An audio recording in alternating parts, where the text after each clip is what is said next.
was so long, but she didn't take a lot of air in, if you notice.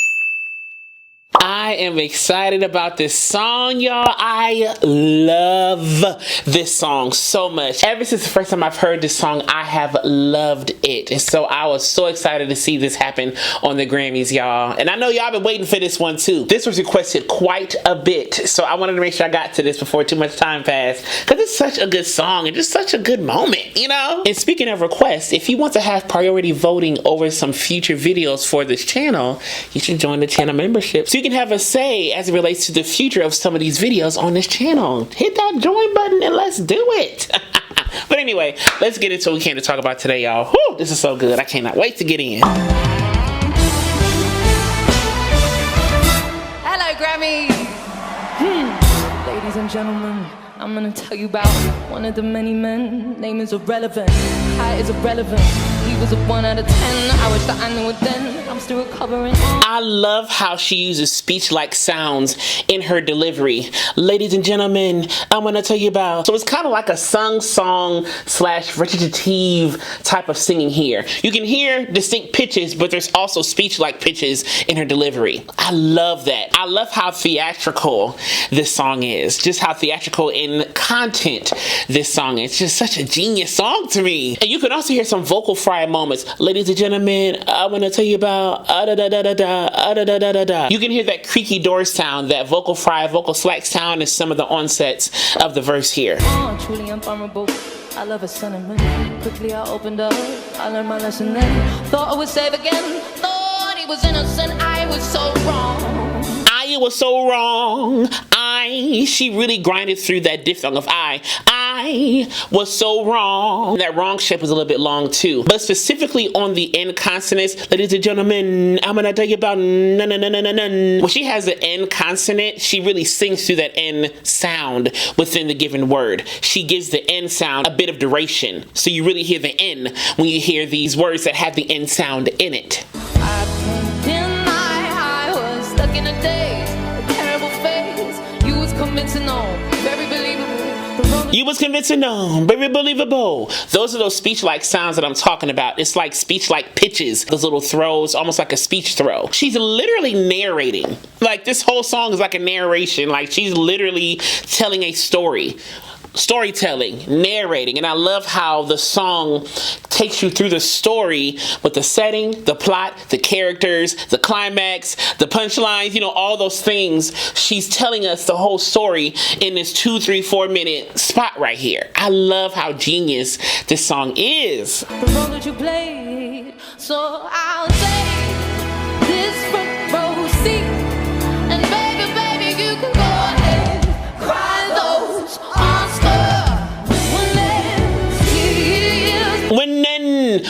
when those N sounds are there again. And her vibrato is like a trill. Go ahead, cry those. It's like a fast flutter. Go ahead, cry those Oscar winning tears.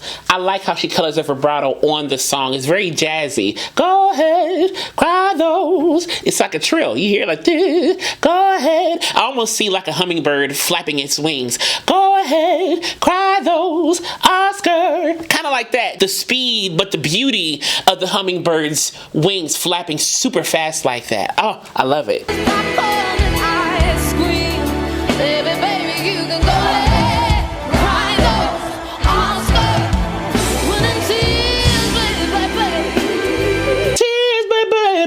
She repeated the baby syllable, if you will. Baby, baby, baby. It kind of made it into a scat. She does like slight scatting moments in this song too. Again, very jazz infused. And it's not Oscar, Oscar, Oscar, Oscar, Oscar.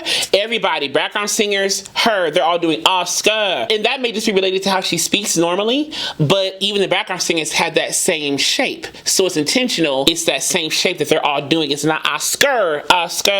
So the R is lessened. It's not necessarily gone, but it's lessened. So even these articulatory aspects are intentional. Though they may feel natural, they're still intentional. You know what I'm saying? Everybody's shaping these words and stuff the same way.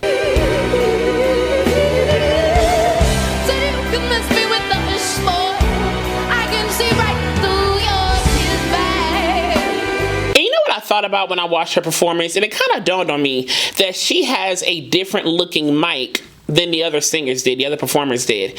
And I know that there is some merit to the type of mic you use will give you a certain sound, because she has a cord. She has a cord on her mic. The other singers I saw, from what I remember, were all cordless. And so I'm wondering if the corded mic is intentional for the sound she wants to make in the performance here. Because I've seen artists who have their own board. I forget what it's called. They have like their own little soundboard next to them to control the sound of their own mic. Because even how the mic sounds and the echoes and the reverb and the color of the tone of the mic in terms of the sound goes into the experience that the audience gets when they hear your music. I mean, I've even heard some artists say when they do live recordings, they prefer a corded mic over a cordless mic because it gives a different sound to the audio when you finish recording. I think there's some merit to that. I'm not sure. I'm not a big sound person all like that, but I think there's some merit to the type of mic she's using and how she's holding it. She's kind of holding it kind of like here, you know, it's kind of like here, go ahead, cry those. It's not always here. Sometimes it gets here, but sometimes it kind of sits up here, you know, so even the position of the head of the mic can determine or help influence the sound of the mic, which influences how the song sounds to us listeners when we're hearing it. So all these things are intentional as well. Even how the sound is set up, how the board is set up, all those things help determine the experience of the listener or the audience when they're listening to your music. All of that stuff matters. It really matters.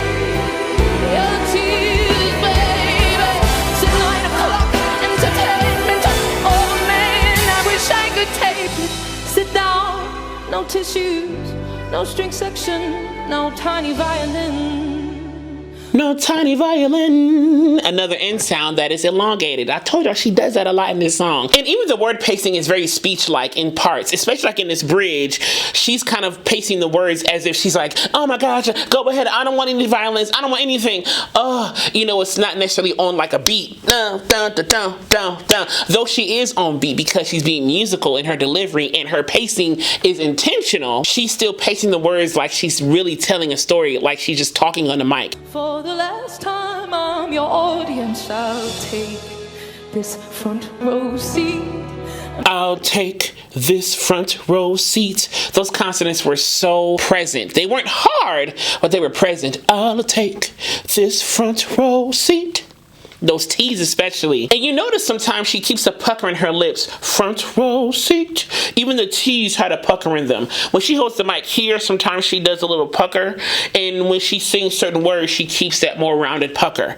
That's not all the time, but more times than not. I'll take this front row seat. So the pucker there, that influences the sound too. That makes the sound, you see how my sound gets more focused and has a different color when I pucker my lips versus when I'm talking like this. I'll take this front row seat. I'll take this front row seat. The sound changes because I'm changing the shape of my vocal tract by way of protruding my lips. So that's what she's doing here sometimes. She's elongating her vocal tract because when you protrude your lips, your vocal tract gets longer. Shoo! I'll take this front row seat. Baby, baby, you can go and cry. Go ahead. The H wasn't even in there on ahead. It was ahead.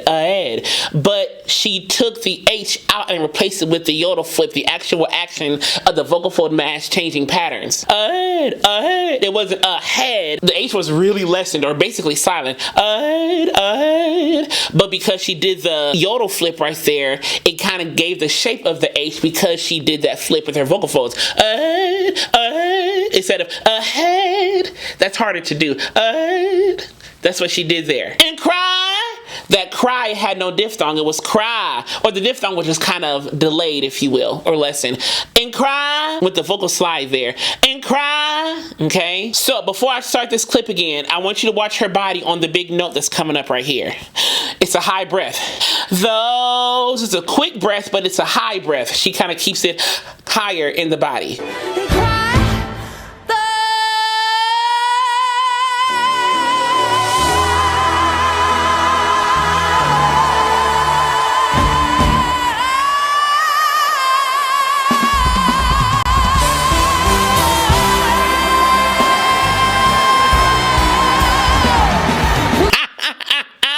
That note was so long, but she didn't take a lot of air in. If you notice, it wasn't all of that. It was a quick so I'm gonna tell you what I think was happening here. Number one, because she had a full thick sound, the vocal folds closed quotient was bigger than the open quotient. Quotient just means how many times the vocal folds are open and closed. Because she's thicker in the sound, the vocal folds were closed more than they were open, so then less air is passing through the glottis where the vocal folds meet. So because of that, you can have a longer note with more beefiness and not a lot of air. And you notice also the vowel on those, it was the. She started on a the, but as she slid up, the.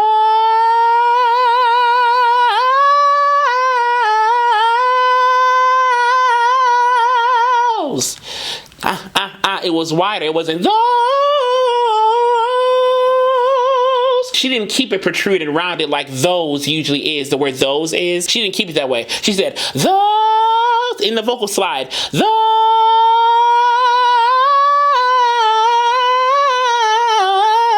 Another thing that happened is that she placed vibrato in different places throughout the note. It wasn't the. It wasn't there. She had vibrato in some parts and she took it out again when she changed a note, then put it back in other notes. So it was kind of sporadic throughout that big long note. Kind of like the.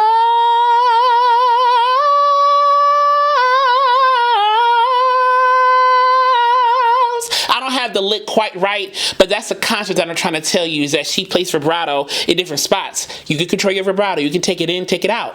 She just did that. She just showed us it's possible. You can take it in, take it out as you want to. By the way, that band, this arrangement is fire. Okay? The background singer's fire. And I know one of the background singers, Michael. But this arrangement, I just love the strings and the big band feel. I love the musical theater feel. I just love the dramaticism, the storytelling of the song, even in the band. It's very theatrical, very like I'm in a movie, you know, very like I'm in a show, you know, like a musical theater or something like that, like Broadway. I love that about this song. You go ahead. I need you to go ahead. Say, baby, for me, go ahead. Go ahead and just cry. So would you go ahead? Cry those. Cry! Did you hear the background singers? Cry! When they went up to the high note, the vowel changed. Cry! On the ending right there. And while they're doing all that, the band is hitting the thing, and she's, baby, baby, what you going, you know, she's going crazy in the best way. I love this part. She's really driving and carrying this climax on home. That's so good to me. Ooh, I love it.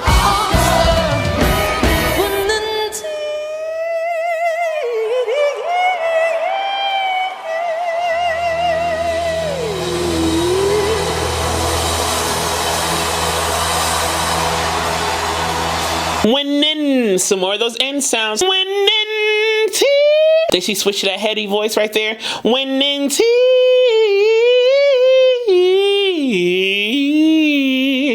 And added some vocal slides at the end right there. Such a good performance. Such a good performance. I hope you enjoyed watching this as much as I enjoyed watching it and breaking it down with y'all. And remember to click that join button if you want to be part of the Geritone Plus tribe to vote on future videos and all that kind of good stuff. And as I will forever say to you, be vocally bold, creative, and aware, but most of all, be vocally you. I love you so much. I'll see you soon.